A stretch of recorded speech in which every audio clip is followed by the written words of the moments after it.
today buying a commercial real estate property in India, which is giving you, consistent monthly return, is a very, very expensive proposition, right? You need to have crores of rupees to do that.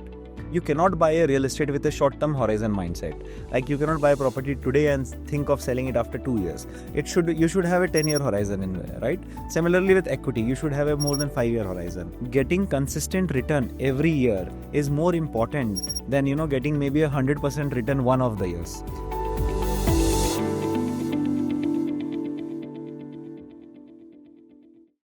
Thank you so much, Vineet, for joining us. And, let's talk about the money mindset. And let me take you back to yesteryears, you could say that. How was your mindset at that point in time?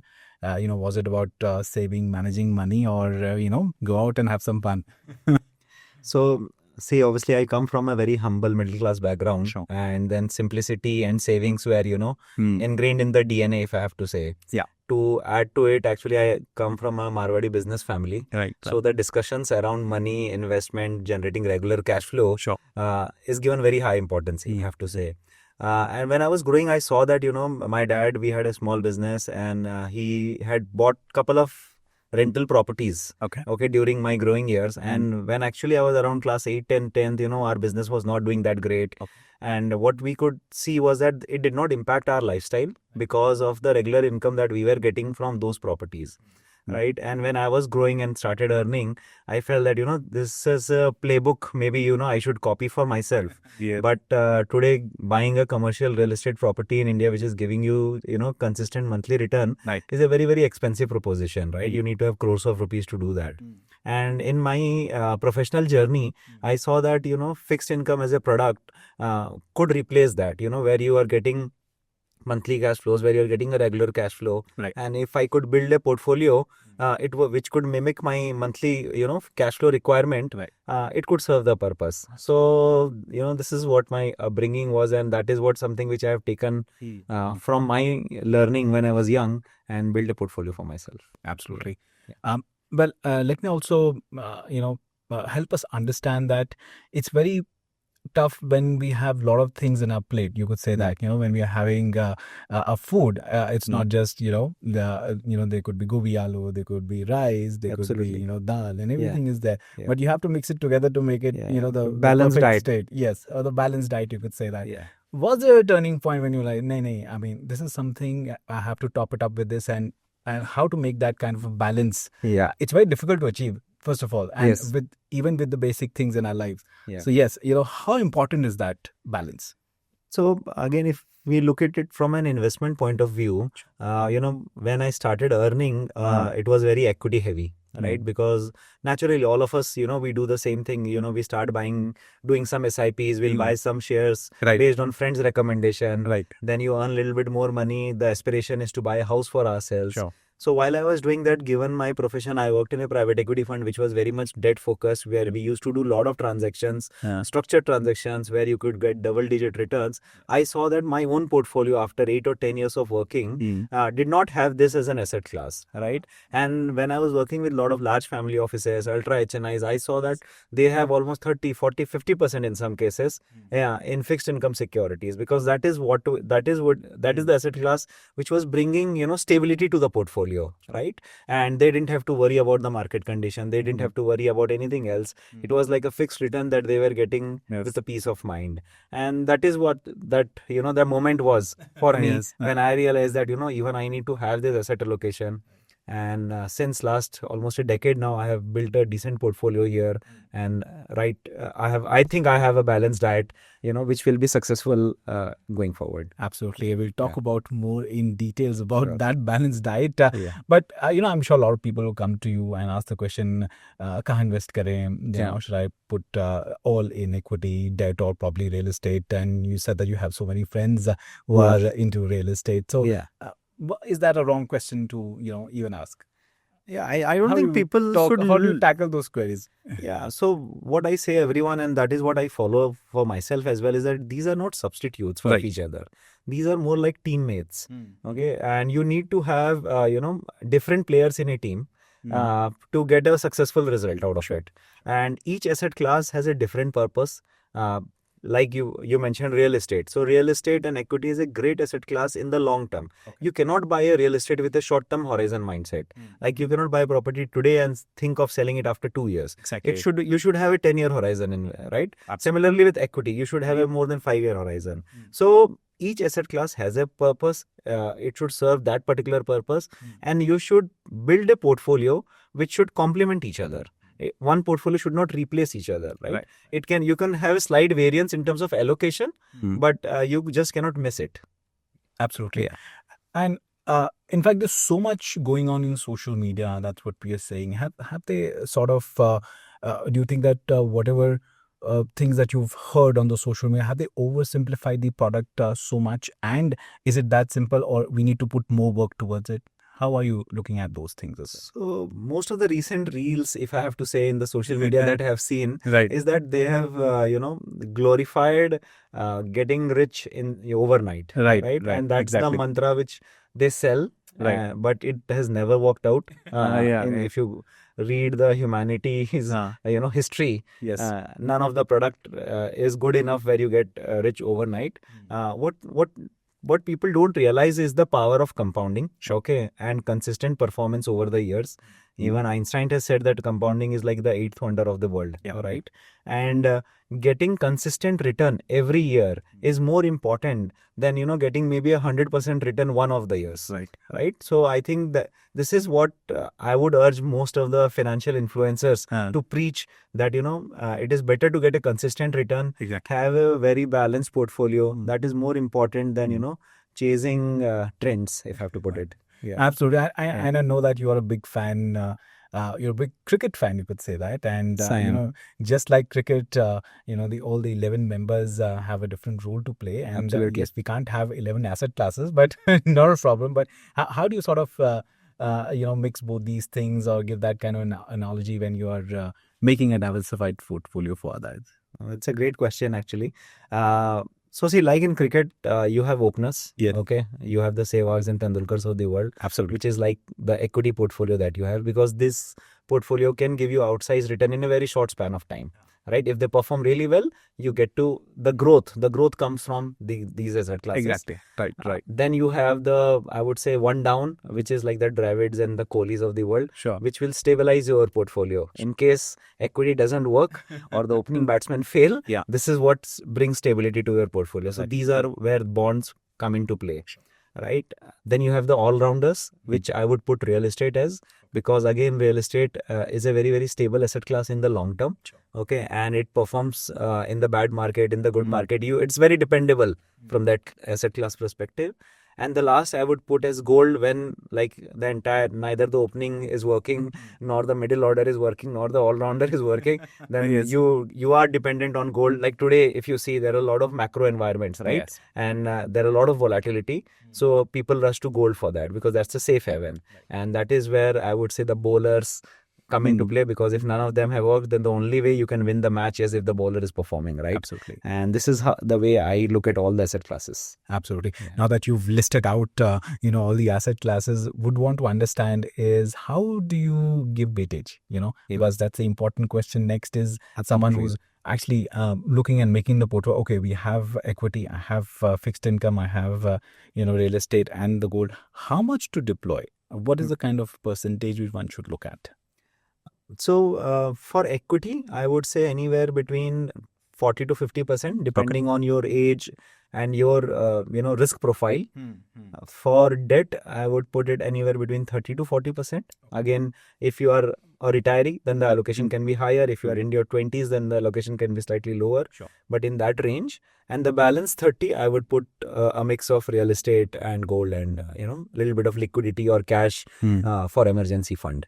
So, it's like 40, 30, 30 kind of an approach, if I have to put it. Yeah, absolutely. If I have to simplify it, I mean. Rightly put that. Yeah. And let's go slightly more into the practical aspect of it. Let's say if someone has, 10 to 15 lakh at this point in time and would want to sort of invest, how should one allocate for the growth, or you could say the stability component for it? So how will be able to make that kind of portfolio? I would say more or less it would follow the same trend. Okay, so if you have say 10 to 15 lakh rupees, then please create a portfolio for more than 5 years, which will be your equity portfolio, which you should know that I will not touch this money until 5 years. Okay. Right. So then the balance which comes can be a mix of, debt. And in this case, what happens, the allocation of debt slightly can become higher, because real estate, if you have to invest, you need a larger corpus. Exactly. And you need to build that corpus. So if you have a, investment horizon, ki after 2 years or 3 years, I want to buy a house, right? So that money cannot go into equity, because in 2 years or 3 years, whether the equity market will be up or down, we don't know. Right. But in 10 years, definitely, probabilistically, 99% probabilistically, if India grows, then, equity market will be up and you will make money in 10 years. Yes. So if you have a real estate world, then you put in short-term debt products and then reallocate that to, say, real estate after 2 years. Okay. So this is the way you should look at it. Right. Now, let's talk about your portfolio as well, which you sort of, emphasized in the conversation earlier. But so without revealing the numbers, not that we want to know, but yes, if you could help us understand how you've sort of diversified your own portfolio. As I mentioned, actually, when I started my career, it was, I would say, 60%, 60 to 70% equity. Right. And a little bit of savings in the, in savings banks and all of that. But over the years, it was, I would say, 60-70% equity, 30-40% in savings. Then it moved to maybe 40% equity, 20% savings, and then I bought a house for myself. And today, if I speak, or the way my portfolio is, because I understand debt more, so it's slightly skewed, I would say. I have almost 45% debt and 40% equity and balance in real estate. But yeah, I have designed it given my understanding of the sector. But I would recommend that it, same like 40-40 and 20-30 kind of a split. And also, it's very important to understand as to how is your allocation moved, from your 20s, when you started deploying that kind of money. And, as you rightly pointed out that, for investors who are in their early 30s, that is the kind of portfolio one should look at. So how has that allocation moved from 20s to now? 20 was equity heavy. Because I invested in a lot of mutual fund and shares given my friend's recommendation, my own understanding. After 30s, after working for almost 10-15 years is when I would say maturity strikes in. Right. And that is where you start feeling the importance of having a diversified portfolio, because equity doesn't give you regular cash flows. And once you have family and you have a lot of aspirations and you want to spend on, experiences, on holidays, various other things, right? So the need for a regular cash flow, monthly cash flow, I would say the need increases substantially. And that is when I was looking at my portfolio, I saw that a lot of my portfolio is towards wealth creation in the extremely long term. Yes. But it was not meeting my short-term goal needs. Right. So suppose if I want to have a 30,000 monthly additional income or a 50,000 monthly additional income, my portfolio did not give me that. Right. And that is when I started exploring what kind of an asset class can provide me that. That is where I discovered fixed income, which gives you monthly interest, which gives you quarterly payment, and it is not linked to the market, and you can really plan your short-term goals, right? When I say short-term goals, any goal that you have up to 3 to 5 years, you can really plan by putting your money in the debt instrument. And this is the way, I had to reallocate, I would say, my portfolio. I let go of a lot of mutual funds which were not giving returns, reallocated that into the fixed income space. And today, a lot of my monthly needs are getting met from the interest income that I get, from my fixed income portfolio. Absolutely. And, in today's world, and especially with Gen Z coming in, and earlier in the conversation we did talk about that they're more into generating income at a very fast pace. Absolutely. Right. And that is the kind of notion that goes around. So what does data tell you? How are Gen Z or the new age investors are investing into fixed income at this point in time? So fixed income by its nature sounds boring. Yes. And I would say that is one of the reason, Gen Z have not yet adopted it fully. Right. Because you cannot get rich overnight. Yes. It's not something that you can flex about. That, I got like 40% return in 1 week. Yeah. Right. So it's a very, very disciplined way of investing. But what we have seen lately also is that there is a section of Gen Z which has actually started adopting it and has started using this very smartly. Let me give an example. Today, most of the debts that you get, suppose if you have to buy a bike, you have to take a bike or a car and you take a loan against that, or you're buying a house or you're taking a loan against that. Most of the loans you get it at 8% today. Okay, in around 8 to 9%, you'll get the loans. So what I've seen is that a lot of Gen Z, they are taking debt for these asset classes. Okay, because that is coming at around 8 to 9%. They are diversifying and buying 10 bonds, which is at 12%. And then there is a clear arbitrage of 4%. Right. Exactly. Yes. And all these, you have to pay monthly EMI for this. And here also you are getting monthly EMIs. Yes. So they are matching the cash flow smartly. So basically they are leveraging the bank's loan to generate regular income for themselves. So now the people who understand, it's a very simple thing. You don't have to do actually anything. It's a very simple thing, and people who have started understanding this have started using this in a very, very powerful way, I would say. Absolutely. Yeah. And that definitely makes more sense. I'm sure Gen Zs are able to tap it. And probably at this point in time, these opportunities are also available for them to avail, and they're making best use of it. It was not available actually when I was at 25. It was not available. I wished it was. I would have done a lot of it when I was at that exactly age. Yeah. In fact, if I go back to my yesterday as well, so these kind of opportunities were not even available. I mean, the only way you could go and buy a bond probably would be a bank. Yeah, and actually it gives a lot of financial stability, right, to the family and to an individual as well. Yes. Yeah. Absolutely. Now, let's talk about the very important, concept, which is the FIRE movement, financial independence and retire early. I'm sure a lot of new age investors who are watching this podcast right now, they would want to understand how to start that. Yeah. So see, FIRE as a concept obviously is very, very powerful.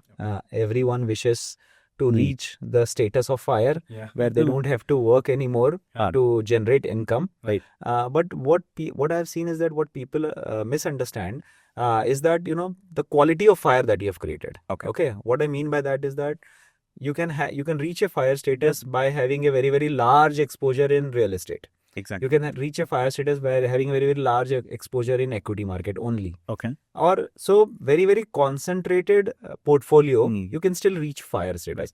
But if you have a very, very well diversified portfolio and you are reaching a FIRE status, I think that is more powerful and sustainable. That plus what has happened is that because the life expectancy has increased substantially today. Right? So your portfolio needs to be robust enough for the next 20, 30, 40 years. Makes sense. Yes. Right? And that is where I would say again, diversification. And in that 20, 30, 40 years, you will go through cycles. Right. You will have a couple of years which are very bad. So your portfolio should be strong enough to withstand that. And if you're heavily indexed in a particular asset class, the FIRE could crumble, if I have to put it. Right? Absolutely. Yeah. So that's something, people should look at, I would say. Yeah. Absolutely. Now, for someone who's in the age bracket of, let's say, 2025, if probably I was at that stage, what are the 3 things which someone would have told me at that point in time and I would be able to cherish it? So some advice that you would want to give to people who are in 2025 bracket. First thing I would ask them is, to spend at least some time in understanding different financial product. Okay. Because if you're at 2025, so means next 40, 45 years of your life will be your earning years. Absolutely. Right? And even if you spend 1 hour, okay, in just understanding various financial product, irrespective of which discipline you are in, okay, the compounding effect or the returns that you get out of that discipline or learning is very, very high. Absolutely. Okay? Yes. So that is the first thing, is spend some time in education and understand various financial product. The second, I would say, which is an old cliche, is save before you spend. Because recently I have seen that a lot of youngsters, given I would say maybe the societal pressure or the love for new things, are a very, very large consumer today, right? But if you save before you spend, is something that again works very well in the long term. Right. Yeah, and the last would be, please review your portfolio periodically, because something which is right at 25 is not right at 35 and is not right at 45. Absolutely. Yeah. No, well spoken. In fact, golden thumb rules, you could say that, for young investors. Now, we are at the, the last part of the podcast, and I'll just quickly, ask quick fire round, you could say that, because we've been talking about the fire. Let's do a quick, quick questions. So one financial habit you swear by. One is save before you spend, which I've already spoken about. But the second, again, very powerful is please invest your time to generate additional cash flows. It is very, very powerful in the long run. Right. Yeah. And one financial mistake that taught you the most?